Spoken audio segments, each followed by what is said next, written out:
দশরূপে দশভুজা আমি পাপিয়া আবার চলে এসেছি নতুন এপিসোড নিয়ে তোমাদের সামনে।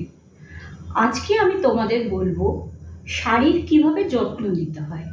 তোমাদের তো আমি বেশ কটা এপিসোডে বলেছি যে আমি শাড়ি ভীষণ ভালোবাসি, আমার মানে শাড়ির জন্য আমি পাগল, আমার শাড়ি প্রচণ্ড পছন্দ, শাড়ির ইতিহাস বলেছি।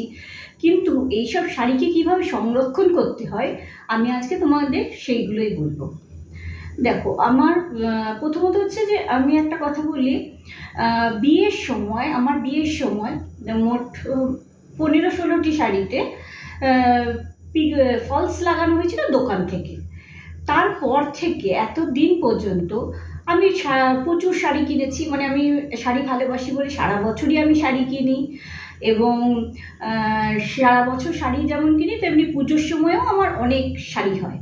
কিন্তু আমি কখনোই দোকানে দিয়ে ফলস পাড় লাগাই না। তার কারণ হচ্ছে আমার শাড়ির প্রতি একটা এতই যত্ন শাড়ির, যে আমি ওই দোকানে দিলে যে তারা মাটিতে ফেলে সেলাই করবে, তারপর কখনো তার উপর দিয়ে হেঁটে যাবে, ওই জিনিসটা আমি সহ্য করতে পারি না।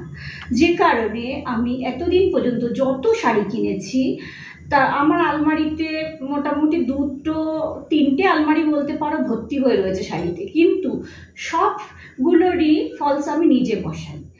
তো আমি প্রথমেই শাড়ির যত্নে তোমাদের বলবো, তোমরা চেষ্টা করো ফলস পাড়গুলো যদি নিজেরা বসাতে পারো দোকানে না দিয়ে। কারণ দোকানে বা কারো বাড়িতে দিলেও তারা খুব একটা যত্ন নিয়ে করে না, শাড়িটা খুব বাজেভাবে ইউজ করে যখন ফলস লাগায়।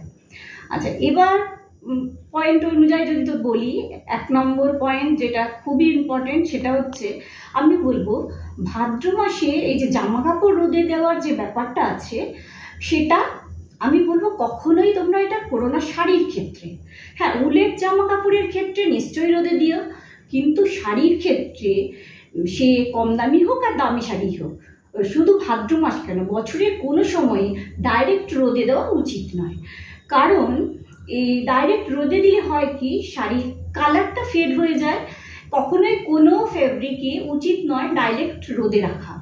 হ্যাঁ, শাড়িগুলোকে কি করবে, একটি ছায়া জায়গায় যেখানে হাওয়ার মধ্যে সেগুলোকে মেলে রেখে দেবে। প্রথমে পরলে শাড়িটি, তারপর হয়তো একটু ঘাম হলো বা কিছু হলো, তো ওটাকে হাওয়ার মধ্যে রেখে দিলে ছাওয়া জায়গাতে, এইভাবে করবে শাড়ি এবং ব্লাউজ দুটোকেই। আচ্ছা, 2 নম্বর হচ্ছে প্রত্যেকটি শাড়িকে পাতলা সাদা মলমলের যে কাপড় হয় একদম সফট সেই ধরনের, বা সেরকম যদি না পাও, ধরো যাদের বাড়ি বয়স্ক কেউ আছে ধুতি যদি পরেন তিনি, তো সেই ধুতিগুলো পুরনো হয়ে গেলে যে একদম নরম হয়ে যায়, সেই ধুতিগুলো দিয়ে একটা শাড়ি মুড়ে নেবে। কিন্তু কখনোই 2-3টে শাড়িকে একসাথে মুড়বে না। কারণ 2-3টে শাড়ি যদি একসাথে মুড়ো তাহলে কি হবে, একটা শাড়ি থেকে আরেকটা শাড়িতে রং কোনোভাবে লেগে যাওয়ার চান্স থাকে। অথবা তসরের শাড়িতেও দেখা যায় যে যদি তুমি তসরের সাথে অন্য একটি শাড়ি রেখেছো, অনেক সময় তসর থেকেও একটা কস জাতীয় জিনিস ওঠে, সেটাও কিন্তু লেগে যেতে পারে। তো ওটাও তো কখনো করবে না। আচ্ছা, এবার হচ্ছে কি, যদি তোমার এটা হচ্ছে 2 নম্বর পয়েন্ট। 3 নম্বর পয়েন্ট হচ্ছে যে প্রত্যেকটি শাড়িকে যেমন আলাদা আলাদা মুড়ে রাখবে, এটা আরেকটি কারণ হচ্ছে যে শাড়িগুলো এই মুড়ে রাখার জন্য এগুলোকে ধুলোবালি থেকে এবং জলীয় বাষ্প থেকে শাড়িগুলোকে খুব ভালোভাবে রক্ষা করবে মলমল কাপড়ে মুড়ে রাখলে। এবং আরেকটা হচ্ছে যে জরির যে কালার, সেই কালারটা নষ্ট হবে না, জরি গ্লেজ থাকবে, জরি কালো হয়ে যাবে না, এটা করতে হবে। তারপরে কি করতে হবে, শাড়িগুলোকে যখন ভাঁজ করবে 2-3 মাস অন্তর অন্তর ভাঁজটাকে পাল্টে পাল্টে ভাঁজ করবে। কারণ শাড়ি যদি একভাবে রেখে দাও তাহলে কি হবে, ভাঁজে ভাঁজে কেটে যেতে পারে। আর দ্বিতীয়ত হচ্ছে সিল্কের শাড়িতে, ধরো উড়িষ্যা বা সাউথের শাড়ি যেগুলো মোটা, সেগুলো হয়তো ভাঁজে কাটবে না, কিন্তু ওই যে ভাঁজে ভাঁজে একভাবে রেখে দিলে দেখা যায় কি সেই ভাঁজ বরাবর রংটা ফেড হয়ে গেছে, যার জন্য 2-3 মাস অন্তর অন্তর ভাঁজটাকে চেঞ্জ করবে। আচ্ছা, তারপরে হচ্ছে কি, শাড়ি যেরকমই শাড়ি হোক, যদি কম দামি তোমার হ্যান্ডলুম শাড়িও একটি হয়, তো বা যে কোনো শাড়ি, সিনথেটিক শাড়ি হোক, ফলস লাগানোর সবসময় চেষ্টা করবে। কারণ ফলস লাগালে কি হয়, শাড়ির নিচের দিকটা পাকাপোক্ত হয়, যার জন্যে যদি চটিতে বা অনেক সময় আমরা হয় কি পায়ে লেগে আমরা হোঁচট খেয়ে যাই অনেক সময়, তার ফলে কি হয় শাড়ির নিচটা ছিঁড়ে যায়। কিন্তু ফলস পাড় যদি লাগানো থাকে তাহলে কখনোই সেটি ছিঁড়ে যাবে না। আর আরেকটা হচ্ছে বৃষ্টিতে কাদা যদি থাকে, ফলস পাড় লাগানো থাকলে দেখবে যে পাড়ের জায়গায় যদি কাদা লাগে তাহলে কাদা কিন্তু খুব সহজে উঠে যায়, কিন্তু যদি পাড় না লাগিয়ে রাখো তাহলে কিন্তু কাদা ওঠাতে অসুবিধা হয়। এটা একটা ব্যাপার। অনেক সময় আমি বলবো তাঁতের শাড়িতেও যদি পাড়ে যদি বেশি কাজ থাকে সুতোর, সেখানেও ফলস পাড় লাগাও। কারণ অনেকেই বলবে যে তাঁতের শাড়িতে কেন লাগাবো, তাঁতের শাড়িতে এমনি ভারী শাড়ি। হ্যাঁ, তাঁতের শাড়িতে এই জন্য লাগাবে যদি ভারী কাজ থাকে পাড়ে, যদি এখন তুমি ফলস পাড় না লাগাও তাতে কী হবে, যদি কোনোভাবে সুতোতে টান পড়ে তাহলে শাড়ির পাড়টা দেখবে এরকম কুঁচকে যাচ্ছে। তো কুঁচকে গেলে সেটা যতই টানতে থাকো কিন্তু ওটা সোজা হতে চায় না, সেই জন্যে পাড় লাগানোর চেষ্টা করো। আচ্ছা, এবার বলবো শাড়িকে পোকামাকড় থেকে কীভাবে বাঁচাবে। শাড়িকে তোমরা কখনো, আমি বলবো ন্যাপথলিন কখনোই দেবে না। আমার এই এত বছর ধরে যে শাড়ি রাখছি বিয়ের পর থেকে, আমার একটি শাড়ি একমাত্র নষ্ট হয়েছে, সেটি আমার শ্বশুরবাড়ি থেকে দেওয়া একটি বিয়ের বেনারসি।